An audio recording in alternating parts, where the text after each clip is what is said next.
के यशस्वी प्रधानमंत्री श्री नरेंद्र मोदी जी। माननीय प्रधानमंत्री जी का आगमन हो चुका है और काशी की धरती पर उनका ये कदम माननीय प्रधानमंत्री श्री नरेंद्र मोदी जी, काशी की धरती पर उनका बहुत बहुत स्वागत है। माननीय मुख्यमंत्री श्री योगी आदित्यनाथ जी ने माननीय प्रधानमंत्री जी का स्वागत किया। अभिनंदन स्वीकार करते हुए भारत के यशस्वी प्रधानमंत्री श्री नरेंद्र मोदी जी कोरोना काल के कारण सोशल डिस्टेंसिंग का पालन करते हुए यहाँ उपस्थित लोगों का अभिवादन स्वीकार करते हुए माननीय प्रधानमंत्री श्री नरेंद्र मोदी जी। और ये अवसर है वाराणसी प्रयागराज राष्ट्रीय राजमार्ग संख्या 19 के 6 लेन चौड़ीकरण के लोकार्पण समारोह का। माननीय प्रधानमंत्री श्री नरेंद्र मोदी जी लोगों का अभिवादन स्वीकार कर रहे हैं। उनके साथ उत्तर प्रदेश के माननीय मुख्यमंत्री श्री योगी आदित्यनाथ जी हैं। माननीय प्रधानमंत्री जी उस परियोजना का की जो रूपरेखा है उसका अवलोकन कर रहे हैं।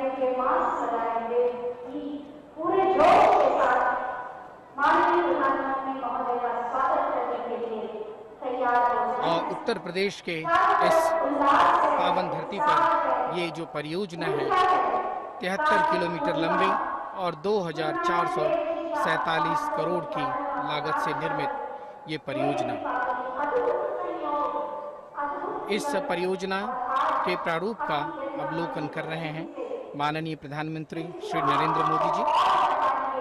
परियोजना की कुल लंबाई है 72.644 किलोमीटर, यानी लगभग 73 किलोमीटर की ये 6 लेन सड़क की परियोजना और इसमें कुल लागत 2,447 करोड़ की है। परियोजना प्रारंभ होने की तिथि थी 5 दिसंबर 2017 और ये परियोजना पूर्ण हुई 2 नवंबर 2020 को, जिसका लोकार्पण करने के लिए उपस्थित हैं भारत के यशस्वी प्रधानमंत्री श्री नरेंद्र मोदी जी। और इस परियोजना के बारे में वो यहाँ के उच्चाधिकारियों से चर्चा कर रहे हैं। माननीय प्रधानमंत्री श्री नरेंद्र मोदी जी धीरे धीरे आगे बढ़ते हुए और उनके साथ उत्तर प्रदेश के माननीय मुख्यमंत्री श्री योगी आदित्यनाथ जी भी हैं। मंच पर बस थोड़ी ही देर में माननीय प्रधानमंत्री जी पहुंच रहे हैं। मंच पर पधार चुके हैं भारत के यशस्वी प्रधानमंत्री श्री नरेंद्र मोदी जी और ये अवसर है काशी की पावन धरती को पुण्य स्थली प्रयागराज से जोड़ने वाली राष्ट्रीय महत्व के प्रमुख राष्ट्रीय राजमार्ग के 6 लेन चौड़ीकरण के लोकार्पण समारोह का। और अब से थोड़ी देर में माननीय प्रधानमंत्री जी इस 6 लेन चौड़ीकरण के लोकार्पण को संपादित करेंगे।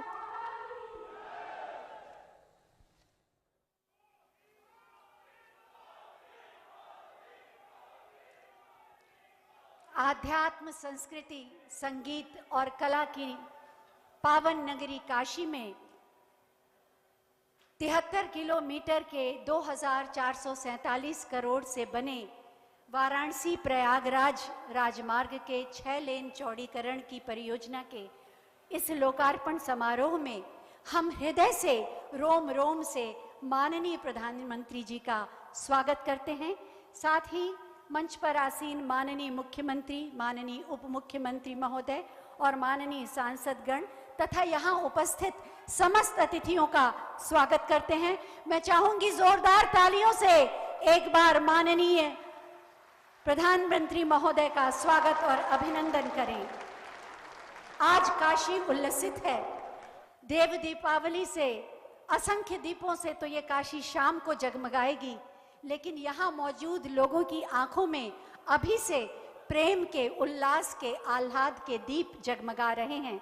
और वैसी ही आत्मीयता और प्रेम माननीय प्रधानमंत्री महोदय के चेहरे पर भी आलोकित हो रहा है, क्योंकि काशी तो उनके रोम रोम में बसती है। सड़कें बस आवागमन का ही माध्यम नहीं, बल्कि एक सशक्त, समृद्ध राष्ट्र के निर्माण की आधारशिला भी होती हैं। सड़कों पर व्यक्ति और वाहन ही नहीं चलते, बल्कि विकास भी दौड़ता है। और इसी क्रम में विकास का एक नया अध्याय शुरू होगा इस लोकार्पण समारोह से। सबका साथ, सबका विकास, सबका विश्वास, इस मंत्र के साथ आत्मनिर्भर उत्तर प्रदेश के माध्यम से आत्मनिर्भर भारत के निर्माण के प्रति प्रतिबद्ध हैं हमारे माननीय मुख्यमंत्री माननीय श्री योगी आदित्यनाथ जी। हम बहुत ही आदर के साथ उनसे अनुरोध करेंगे कि वो हम सब की ओर से अतिथियों का स्वागत करें। भारत माता की।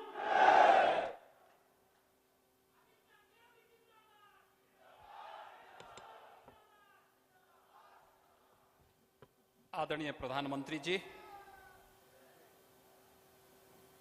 उत्तर प्रदेश शासन में मेरे वरिष्ठ सहयोगी उप मुख्यमंत्री श्री केशव प्रसाद मौर्य जी, माननीय सांसद भदोई श्री रमेश चंद्र बिंद जी, माननीय विधायक नील रतन पटेल जी, सभी माननीय जनप्रतिनिधिगण,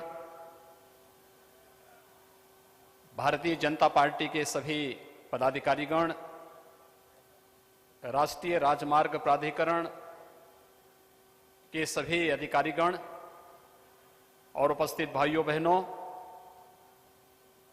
मैं आज बाबा विश्वनाथ की इस पावन धरती पर देश के यशस्वी प्रधानमंत्री और काशी के लोकप्रिय माननीय सांसद आदरणीय नरेंद्र मोदी जी का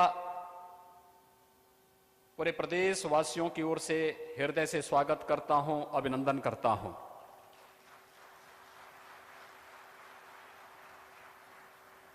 भाइयों बहनों, वैश्विक महामारी कोरोना से देश की 135 करोड़ की आबादी को न केवल सुरक्षित रखना, बल्कि एक एक गरीब के घर तक उसकी जरूरत के हिसाब से उसकी आवश्यकताओं के लिए इस पूरे कालखंड के दौरान उसे हर प्रकार की सुविधा और सुरक्षा उपलब्ध कराना, गरीब कल्याण पैकेज के माध्यम से 1,76,000 करोड़ रुपए की हर गरीब की जरूरत को पूरा करने की योजना हो, आत्मनिर्भर भारत के लिए 20 लाख करोड़ रुपए की देश के युवाओं के लिए, समाज के विभिन्न तबके के लिए पैकेज की घोषणा के साथ ही उसे सफलतापूर्वक क्रियान्वयन करने का हो, देश के अंदर हेल्थ इंफ्रास्ट्रक्चर को पूरी मजबूती के साथ आगे बढ़ाने और अंतर्राष्ट्रीय और राष्ट्रीय व्यस्तताओं के साथ ही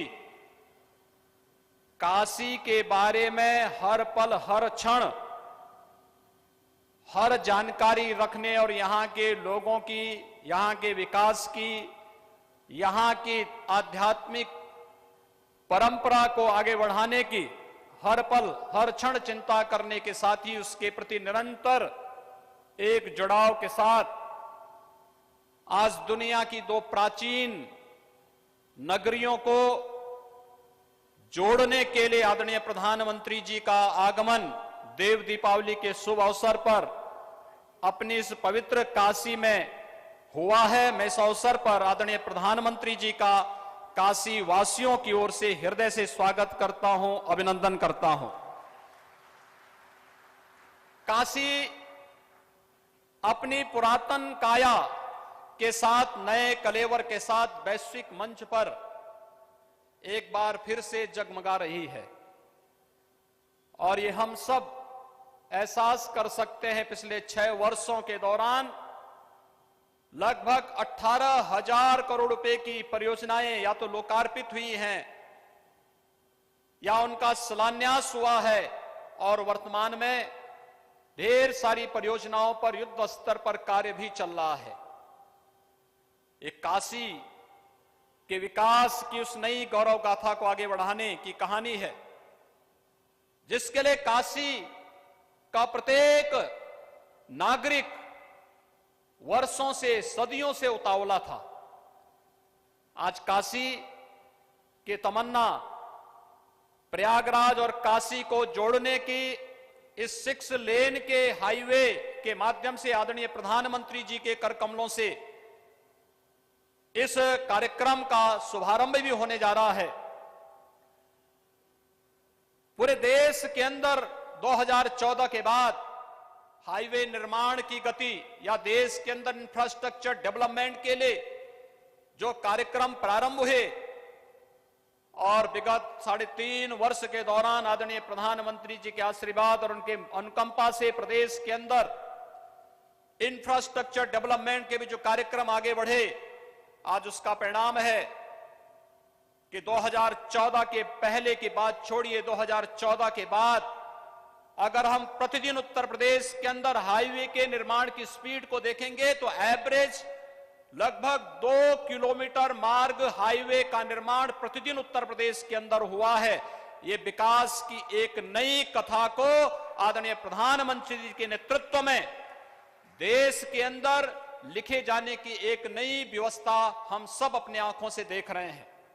आज के इस अवसर पर अपनी तमाम व्यस्तताओं के बावजूद आदरणीय प्रधानमंत्री जी ने भारत को दुनिया के सामने जिस मजबूती के साथ रखा है, हम सब देख रहे हैं। सामरिक दृष्टि हो, भारत की सुरक्षा का मामला हो, भारत को आत्मनिर्भर बनाने के लिए स्थानीय उत्पाद को प्रमुखता के साथ आगे बढ़ाने का हो, या फिर विकास की योजनाओं का लाभ एक एक नागरिक तक पहुंचाने का हो, पूरी प्रतिबद्धता और पूरी ईमानदारी के साथ एक कार्यक्रम आगे बढ़ रहे हैं।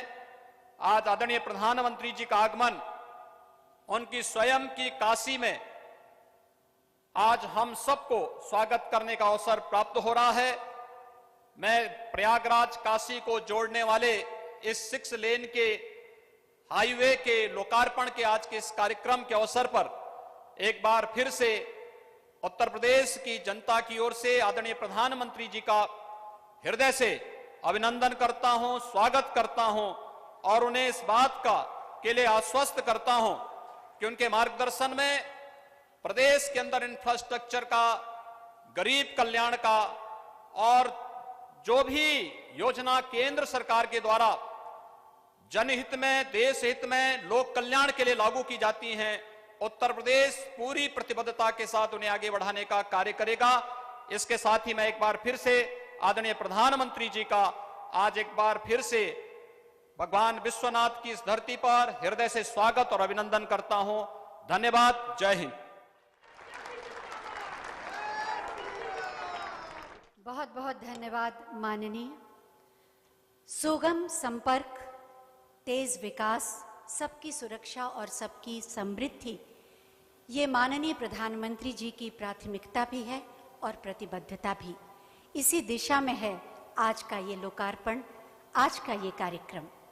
मैं माननीय प्रधानमंत्री जी से अनुरोध करूंगी कि वो 73 किलोमीटर लंबे 2447 करोड़ की लागत से बने वाराणसी प्रयागराज राजमार्ग के 6 लेन चौड़ीकरण परियोजना का बटन दबाकर लोकार्पण करें।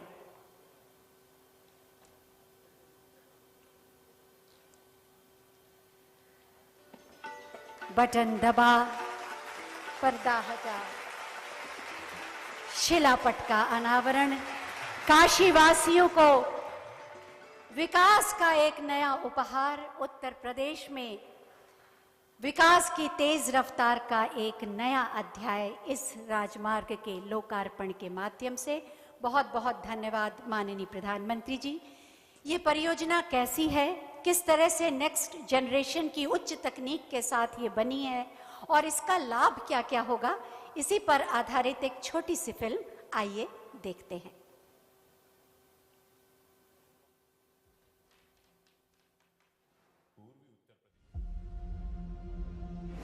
पूर्वी उत्तर प्रदेश में सुगम यातायात और विकास को गति देने के उद्देश्य से राष्ट्रीय राजमार्ग विकास कार्यक्रम के 5वें चरण के अंतर्गत राष्ट्रीय राजमार्ग 19 के प्रयागराज से वाराणसी खंड का 6 लेन में चौड़ीकरण किया गया है। भारत के 2 सांस्कृतिक शहरों प्रयागराज और वाराणसी को आपस में जोड़ने वाली ये परियोजना इन दोनों शहरों के बीच आवागमन को सुगम करेगी। माननीय प्रधानमंत्री श्री नरेंद्र मोदी जी के कुशल नेतृत्व में भारतीय राष्ट्रीय राजमार्ग प्राधिकरण की विभिन्न परियोजनाएं वाराणसी में सफलतापूर्वक संचालित है और इस क्षेत्र की तरक्की को गति दे रही है। राष्ट्रीय राजमार्ग 19 के प्रयागराज से वाराणसी खंड की कुल लंबाई 73 किलोमीटर है। इस राजमार्ग को 2,447 करोड़ रुपए की लागत से बनाया गया है। आधुनिक तकनीकी से निर्मित 6 लेन के इस राष्ट्रीय राजमार्ग में 5 एलिवेटेड स्ट्रक्चर्स, 3 फ्लाईओवर्स, 10 वाहन अंडरपास और 12 पैदल अंडरपास का निर्माण किया गया है। यह राजमार्ग दिल्ली कोलकाता कॉरिडोर का भी एक प्रमुख भाग है। स्वर्णिम चतुर्भुज से जुड़ते हुए यह राजमार्ग पूर्वी उत्तर प्रदेश के प्रमुख जनपदों प्रयागराज, भदोही, मिर्जापुर तथा वाराणसी से होकर गुजरता है। इस परियोजना में निर्मित एलिवेटेड स्ट्रक्चर्स और फ्लाईओवर्स के कारण इन क्षेत्रों में भीषण जाम से मुक्ति मिलेगी। पहले वाराणसी से प्रयागराज के मध्य यात्रा करने पर 3.5 से 4 घंटे का समय लगता था। अब इस परियोजना के पूर्ण होने के पश्चात मात्र 1.5 से 2 घंटे का समय लगेगा, जिससे समय तथा ईंधन की बचत होगी और प्रदूषण में भारी कमी आएगी। साथ ही शहरों के विकास को गति मिलेगी और लघु एवं मध्यम उद्योगों को भी बढ़ावा मिलेगा। यह परियोजना वाराणसी और प्रयागराज में पर्यटन को बढ़ावा देगी तथा मां विंध्यवासिनी मंदिर मिर्जापुर एवं सीतामढ़ी मंदिर भदोही की तीर्थ यात्रा करने वाले श्रद्धालुओं के लिए भी आवागमन सुलभ करेगी। आज माननीय प्रधानमंत्री श्री नरेंद्र मोदी जी के कर कमलों द्वारा इस राष्ट्रीय राजमार्ग का लोकार्पण किया जा रहा है, तो विकास को रफ्तार देने के लिए तैयार है राष्ट्रीय राजमार्ग 19 का प्रयागराज से वाराणसी खंड। आइए प्रगति के इस पथ का हिस्सा बने।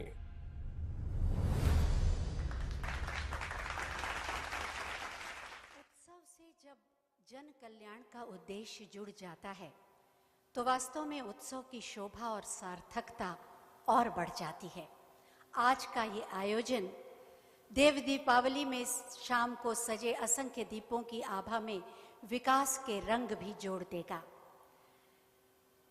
135 करोड़ भारतीयों के हृदय में उम्मीद, विश्वास, विकास, स्वावलंबन और गौरव के दीप जलाने वाले माननीय प्रधानमंत्री जी से हम पूरे आदर के साथ अनुरोध करेंगे कि अपने ओजस्वी प्रेरणादायी उद्बोधन से हमारे हौसलों को एक बार फिर नई शक्ति दें। आपकी जोरदार तालियों के साथ माननीय प्रधानमंत्री जी।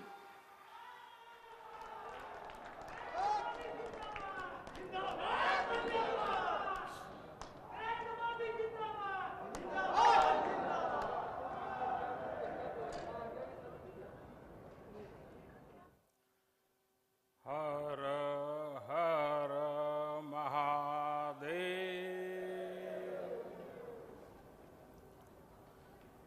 मेरी काशी के मेरे प्यारे भाई और बहनों, आप सबके प्रणाम बा।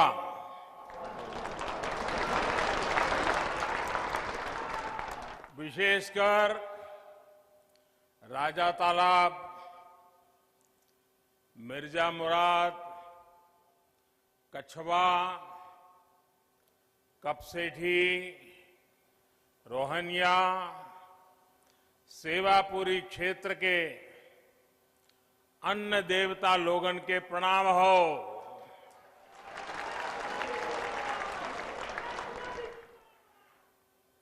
आप सभी को देव दीपावली और गुरु पर्व की ढेरों बधाइयां और शुभकामनाएं।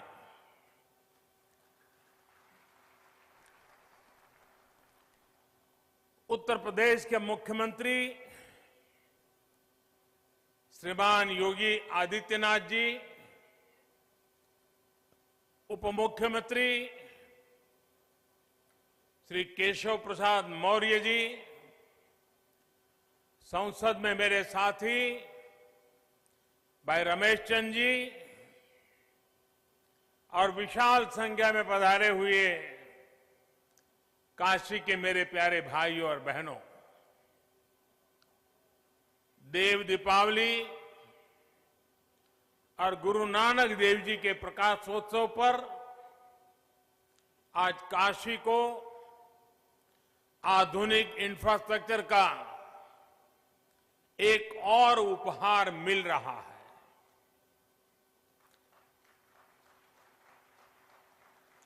इसका लाभ काशी के साथ ही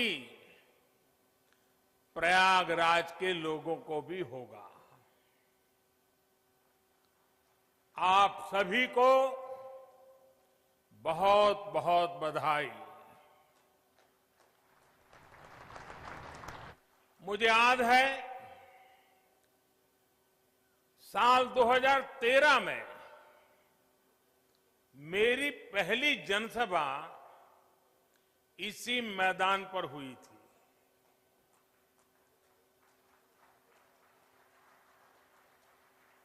और तब यहां से गुजरने वाला हाईवे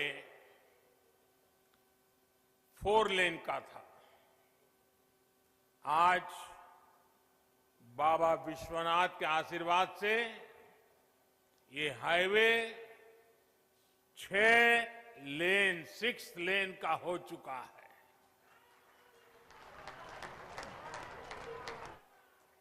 पहले जो लोग हंडिया से राजा तालाब आते जाते थे, उन्हें पता है इस हाईवे पर कितनी ज्यादा मुश्किलें आती थी। जगह जगह जाम, बहुत धीमे ट्रैफिक, दिल्ली और दूसरे शहरों से भी जो लोग आते थे वो इस रास्ते पर आकर परेशान हो जाते थे। 70 किलोमीटर से ज्यादा का वो सफर अब आराम से होगा, तेज रफ्तार में होगा। इस हाईवे के चौड़ा होने से काशी और प्रयाग के बीच का आना जाना अब और आसान हो गया है। कांवड़ यात्रा के दौरान कांवड़ियों को और इस क्षेत्र के लोगों को जो परेशानी होती थी, अब वो भी समाप्त हो जाएगी। इतना ही नहीं, इसका लाभ कुंभ के दौरान भी मिलेगा।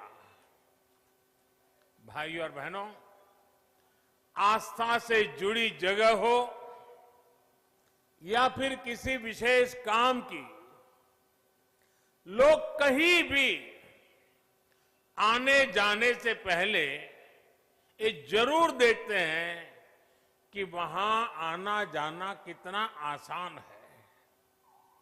इस प्रकार की सुविधाएं देशी विदेशी हर तरह के टूरिस्टों और श्रद्धालुओं को भी प्रोत्साहित करती है। बीते वर्षों में काशी के सुंदरीकरण के साथ साथ यहां की कनेक्टिविटी पर जो काम हुआ है, उसका लाभ अब सब दूर दिखाई दे रहा है। नई हाईवे बनाना हो, पुल फ्लाईओवर बनाना हो ट्रैफिक जाम कम करने के लिए रास्तों को चौड़ा करना हो, जितना काम बनारस और आसपास के इलाके में अभी हो रहा है, उतना आजादी के बाद कभी नहीं हुआ।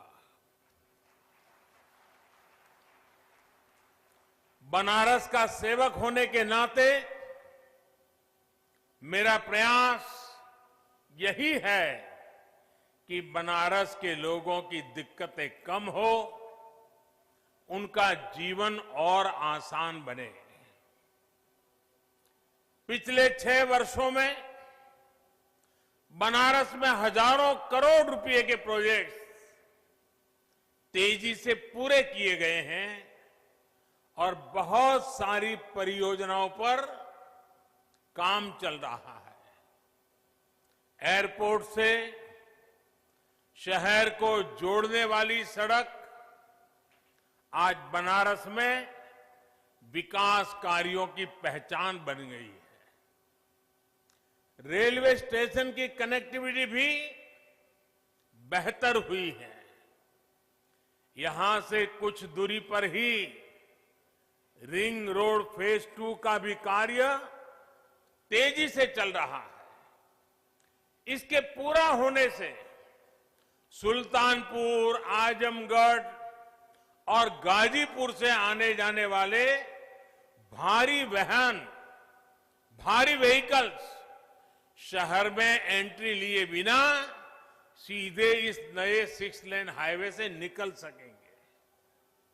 वहीं जिन दूसरे हाईवे पर निर्माण कार्य चल रहा है, वो भी जल्द ही पूरा करने का प्रयास किया जा रहा है। इन हाईवे के बनने से वाराणसी, लखनऊ, आजमगढ़ और गोरखपुर की यात्रा और आसान हो जाएगी। भाइयों और बहनों, अच्छी सड़कें, अच्छे रेल मार्ग, अच्छी और सस्ती हवाई सुविधाएं ये समाज के हर वर्ग को सुविधा देती है। विशेष तौर पर गरीब को, छोटे उद्यमियों को, मध्यम वर्ग को इसका सबसे ज्यादा लाभ मिलता है। जब निर्माण कार्य चलता है तो अनेक लोगों को रोजगार मिलता है। जब ये प्रोजेक्ट बनकर तैयार होते हैं तो समय बचता है, खर्च कम होता और परेशानी भी कम होती है। कोरोना के इस समय में भी श्रमिक साथियों के लिए रोजगार का बहुत बड़ा माध्यम इंफ्रास्ट्रक्चर के ये प्रोजेक्ट ही बने हैं। भाइयों और बहनों, मुझे खुशी है कि उत्तर प्रदेश में योगी जी और उनकी पूरी टीम ने सरकार बनने के बाद यहां भी इंफ्रास्ट्रक्चर निर्माण में अभूतपूर्व तेजी आई है। पहले उत्तर प्रदेश के इंफ्रास्ट्रक्चर की स्थिति क्या थी, ये आप सभी भली भांति जानते हैं। आज उत्तर प्रदेश की पहचान एक्सप्रेस प्रदेश के रूप में सशक्त हो रही है।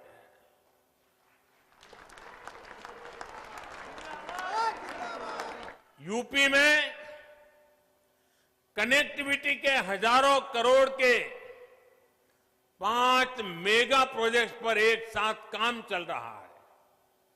आज पूर्वांचल हो, बुंदेलखंड हो, पश्चिमी उत्तर प्रदेश हो, हर कोने को एक्सप्रेस वे से जोड़ा जा रहा है। देश के 2 बड़े और आधुनिक डिफेंस कॉरिडोर में से एक हमारे उत्तर प्रदेश में ही बन रहा है। भाइयों बहनों, रोड ही नहीं बल्कि एयर कनेक्टिविटी को भी सुधारा जा रहा है। 3-4 साल पहले यूपी में सिर्फ दो बड़े एयरपोर्ट ही प्रभावी रूप से काम कर रहे थे। आज करीब 1 दर्जन एयरपोर्ट यूपी में सेवा के लिए तैयार हो रहे हैं। यहां वाराणसी के एयरपोर्ट के विस्तारीकरण का काम चल रहा है। प्रयागराज में एयरपोर्ट टर्मिनल जितनी तेजी से बना, उसने एक नया रिकॉर्ड ही बना दिया था।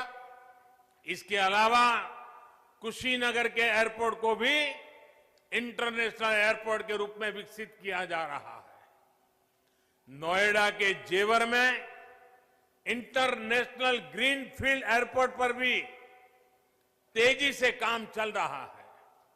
साथियों, जब किसी क्षेत्र में आधुनिक कनेक्टिविटी का विस्तार होता है तो इसका बहुत बड़ा लाभ हमारे किसानों को भी होता है, खेती को होता है।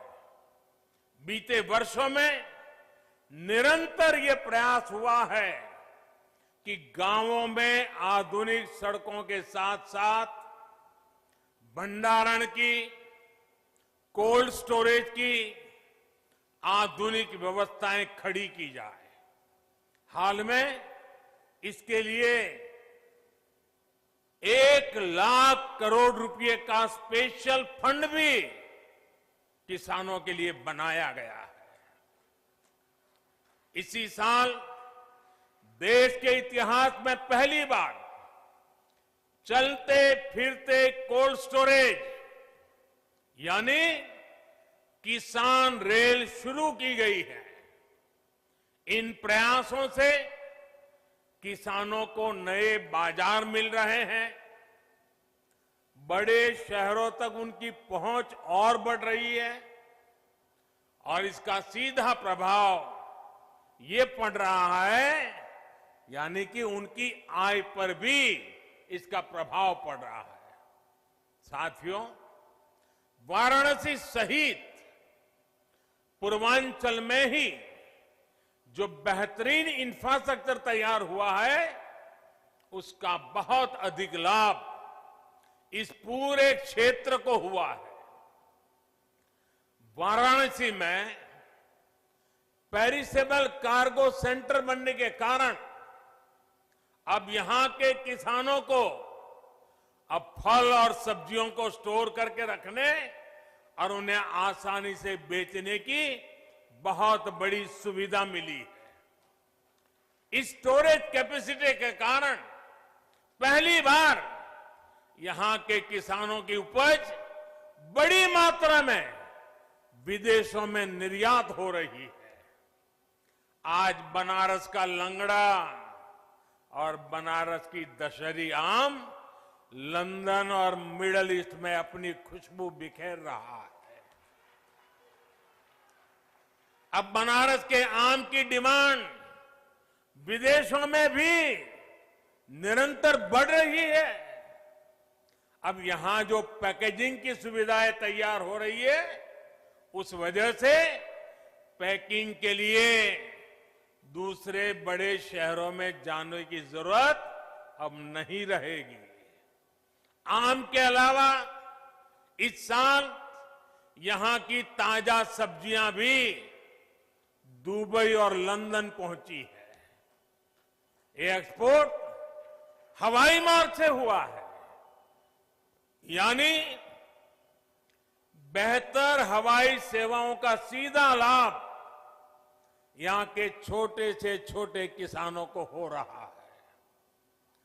गंगा जी पर जो देश का पहला इनलैंड वाटरवे है, इसका उपयोग किसानों की उपज के ट्रांसपोर्ट के लिए अधिक से अधिक कैसे हो, इस पर भी काम हो रहा है। साथियों, सरकार के प्रयासों और आधुनिक इंफ्रास्ट्रक्चर से किसानों को कितना लाभ हो रहा है, इसका एक बेहतरीन उदाहरण चंदौली का काला चावल, ब्लैक राइस है। ये चावल चंदौली के किसानों के घरों में समृद्धि लेकर के आ रहा है।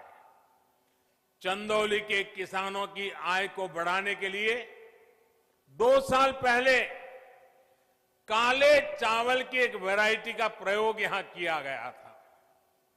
पिछले साल खरीफ के सीजन में करीब 400 किसानों को ये चावल उगाने के लिए दिया गया।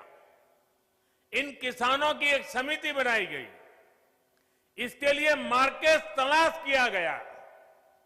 सामान्य चावल जहां 35-40 रुपए किलो के हिसाब से बिकता है, वहीं बेहतरीन काला चावल 300 रुपये तक बिक रहा है। बड़ी बात यह भी है कि ब्लैक राइस को विदेशी बाजार भी मिल गया है। पहली बार ऑस्ट्रेलिया को यह चावल निर्यात हुआ है, वो भी करीब 850 रुपये किलो के हिसाब से। यानी जहां धान का एमएसपी 1800 रुपये है, वहीं काला चावल 8,500 रुपये प्रति क्विंटल बिका है। मुझे बताया गया है कि इस कामयाबी को देखते हुए इस बार के सीजन में लगभग 1000 किसान परिवार काले चावल की खेती कर रहे हैं। भाइयों और बहनों, किसान को आधुनिक सुविधाएं देना, छोटे किसानों को संगठित करके उनको बड़ी ताकत बनाना, किसानों की आय बढ़ाने के प्रयास निरंतर जारी है। बीते सालों में फसल बीमा हो या सिंचाई, बीज हो या बाजार, हर स्तर पर काम किया गया है। प्रधानमंत्री फसल बीमा योजना से देश के लगभग 4 करोड़ किसान परिवारों की मदद हुई है। प्रधानमंत्री कृषि सिंचाई योजना से लगभग 87 लाख हेक्टेयर जमीन माइक्रो इरिगेशन के दायरे में आ चुकी है। लगभग 77,000 करोड़ रुपए के इरिगेशन प्रोजेक्ट पर तेजी से काम चल रहा है। लेकिन साथियों, सफल प्रकल्प ही काफी नहीं होते। इसके साथ साथ किसानों को उस बड़े और व्यापक मार्केट का लाभ भी मिलना चाहिए जो हमारा देश दुनिया के बड़े बाजार हमारे किसानों को उपलब्ध कराते हैं। इसलिए विकल्प के माध्यम से किसानों को सशक्त करने का रास्ता अपनाया गया है। किसान हित में किए गए कृषि सुधार ऐसे ही विकल्प किसान को देते हैं। अगर किसान को कोई ऐसा खरीदार मिल जाए जो सीधा खेत से उपज उठाए, जो ट्रांसपोर्ट से लेकर लॉजिस्टिक के हर प्रबंध करे और बेहतर कीमत दे, तो क्या किसान को अपनी उपज उसे बेचने की आजादी मिलनी चाहिए कि नहीं मिलनी चाहिए? भारत के कृषि उत्पाद पूरी दुनिया में मशहूर है। क्या किसान की इस बड़े मार्केट और ज्यादा दाम तक किसान की पहुंच होनी चाहिए कि नहीं होनी चाहिए? अगर कोई पुराने सिस्टम से ही लेन देन को ठीक समझता है, तो उस पर भी इस कानून में कहां कोई रोक लगाई है भाई। साथियों, नए कृषि सुधारों से किसानों को नए विकल्प और नए कानूनी संरक्षण ही तो दिए गए हैं। पहले तो मंडी के बाहर हुए लेन देन ही गैर कानूनी माने जाते थे।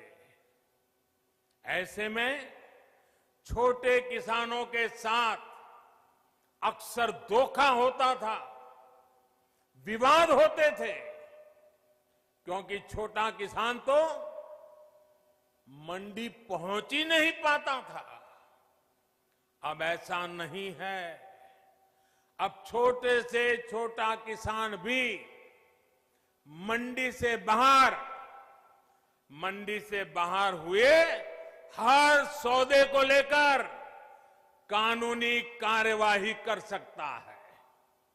यानी किसान को अब नए विकल्प भी मिले हैं और छल से, धोखे से उसे बचाने के लिए कानूनी संरक्षण भी मिला है। किसानों को प्रकल्प के साथ ही नए विकल्प देने से ही हमारे कृषि क्षेत्र का कायाकल्प हो सकता है। सरकार की तरफ से प्रकल्प, किसान के लिए विकल्प, और दोनों साथ साथ चले तभी देश का कायाकल्प होता है।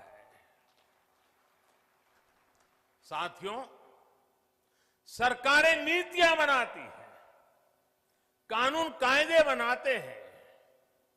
नीतियां और कानूनों को समर्थन भी मिलता है तो कुछ सवाल भी स्वाभाविक ही है। ये लोकतंत्र का हिस्सा है और भारत में ये जीवंत परंपरा रही है। लेकिन पिछले कुछ समय से एक अलग ही ट्रेंड देश में देखने को मिल रहा है। काशी के आप सभी जागरूक साथियों ने भी ये जरूर अनुभव किया होगा। पहले होता यह था कि सरकार का कोई फैसला अगर किसी को पसंद नहीं आता था तो उसका विरोध होता था। लेकिन बीते कुछ समय से हम एक नया ट्रेंड देख रहे हैं। हम अब देख रहे हैं कि अब विरोध का आधार फैसला नहीं, बल्कि भ्रम फैलाकर, आशंकाएं फैलाकर, फिर तो भविष्य में ऐसा होगा, फिर तो भविष्य में ऐसा होगा, अब तो ये होने वाला है, उसको आधार बनाया जा रहा है। अपप्रचार किया जाता है कि भाई फैसला तो ठीक है, लेकिन पता नहीं इससे आगे चलकर क्या क्या होगा, और फिर कहते हैं ऐसा होगा। जो अभी हुआ ही नहीं है, जो कभी होगा ही नहीं, उसको लेकर समाज में भ्रम फैलाया जाता है। ऐतिहासिक कृषि सुधारों के मामले में भी जानबूझकर यही खेल खेला जा रहा है। हमें याद रखना है, ये वही लोग हैं जिन्होंने दशकों तक किसानों के साथ लगातार छल किया है। अब जैसे एमएसपी तो घोषित होता था, लेकिन एमएसपी पर खरीद बहुत कम की जाती थी। घोषणाएं होती थी, खरीद नहीं होती थी। सालों तक एमएसपी को लेकर छल किया गया। किसानों के नाम पर बड़े बड़े कर्ज माफी के पैकेज घोषित किए जाते थे, लेकिन छोटे और सीमांत किसानों तक ये पहुंचते ही नहीं थे। यानी कर्ज माफी को लेकर भी छल किया गया। किसानों के नाम पर बड़ी बड़ी योजनाएं घोषित होती थी, लेकिन वो खुद मानते थे कि 1 रुपये में से सिर्फ 15 पैसे ही किसान तक पहुंचते हैं। यानी योजनाओं के नाम पर छल, किसानों के नाम पर खाद पर बहुत बड़ी सब्सिडी दी गई, लेकिन ये फर्टिलाइजर खेत से ज्यादा काला बाजारियों के पास पहुंच जाता था। यानी यूरिया खाद के नाम पर भी छल। किसानों को प्रोडक्टिविटी बढ़ाने के लिए कहा गया, लेकिन प्रॉफिटेबिलिटी किसान के बजाय किसी और की सुनिश्चित की गई। पहले वोट के लिए वादा और फिर छल, यही खेल लंबे समय तक देश में चलता रहा है। साथियों, जब इतिहास छल का रहा हो, तब 2 बातें बड़ी स्वाभाविक है। पहली ये कि किसान अगर सरकारों की बातों से कई बार आशंकित रहता है, तो उसके पीछे दशकों का ये लंबा छल का इतिहास है। और दूसरी ये कि जिन्होंने वादे तोड़े, छल किया, उनके लिए ये झूठ फैलाना एक प्रकार से आदत बन गई है, मजबूरी बन चुका है। जो पहले होता था वैसा ही अब भी होने वाला है, क्योंकि उन्होंने ऐसा ही किया था। इसलिए वही फॉर्मूला लगा करके आज भी देख रहे हैं। लेकिन जब इस सरकार का ट्रैक रिकॉर्ड देखोगे, तो सच आपके सामने खुल करके आ जाएगा। हमने कहा था कि हम यूरिया की कालाबाजारी रोकेंगे और किसानों को पर्याप्त यूरिया देंगे। बीते 6 साल में यूरिया की कमी नहीं होने दी। पहले तो यूरिया ब्लैक में लेना पड़ता है। यूरिया के लिए रात रात लाइन में ला करके रात को बाहर ठंड में सोना पड़ता था, और कई बार यूरिया लेने वाले किसानों पर लाठीचार्ज की घटनाएं होती थी। आज ये सब बंद हो गया। यहां तक कि कोरोना लॉकडाउन तक, उसमें भी जब लगभग हर गतिविधि बंद थी, तब भी हमने यूरिया पहुंचाने में दिक्कत नहीं आने दी गई। हमने वादा किया था कि स्वामीनाथन आयोग की सिफारिश के अनुकूल लागत का 1.5 गुना एमएसपी देंगे। ये वादा सिर्फ कागज पर ही नहीं, ये वादा हमने पूरा किया। और इतना ही नहीं, किसान के बैंक खाते तक पैसे पहुंचे, इसका प्रबंध किया। साथियों, सिर्फ दाल की ही बात करें,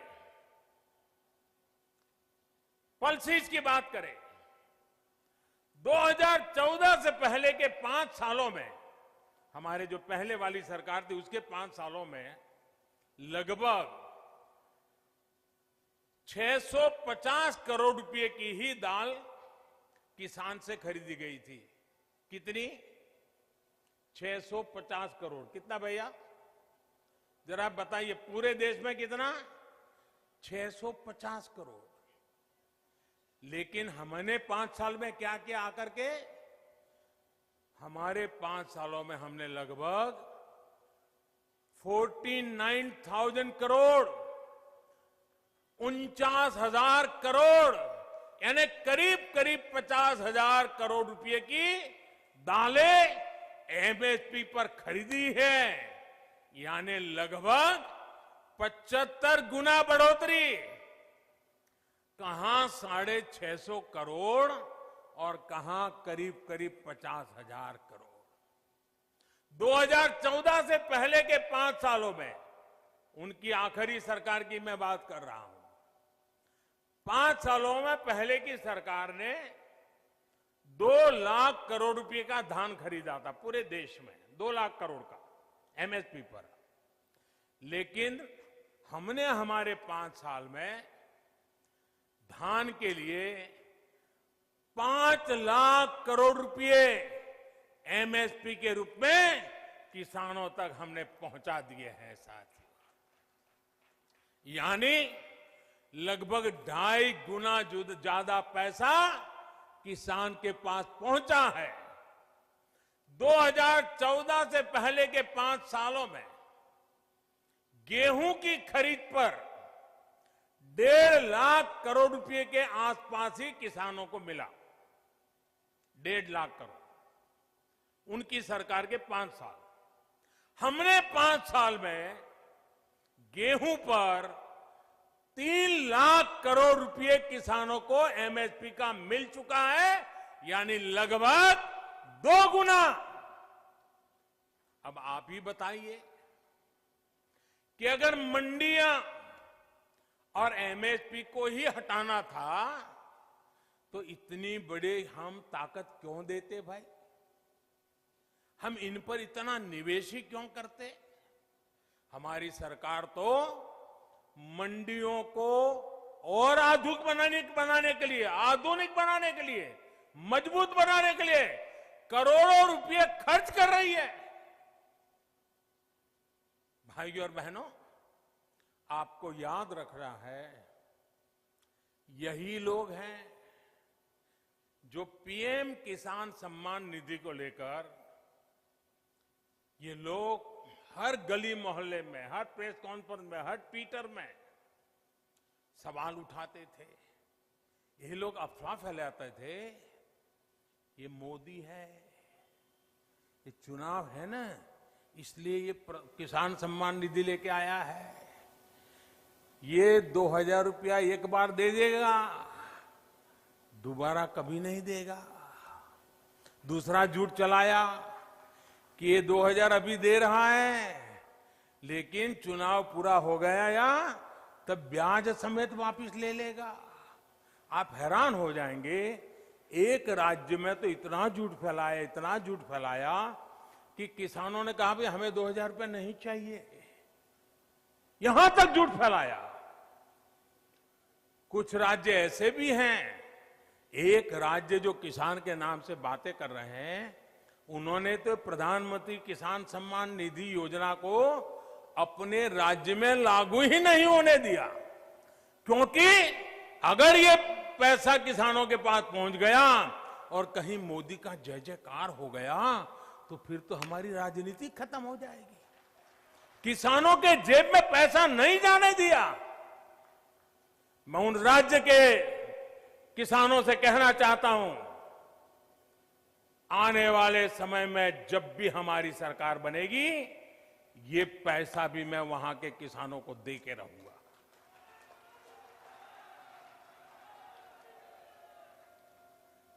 साथियों, देश के 10 करोड़ से ज्यादा किसान परिवारों के बैंक खाते में सीधी मदद दी जा रही है और ये प्रधानमंत्री किसान सम्मान निधि के द्वारा लगातार चल रहा है।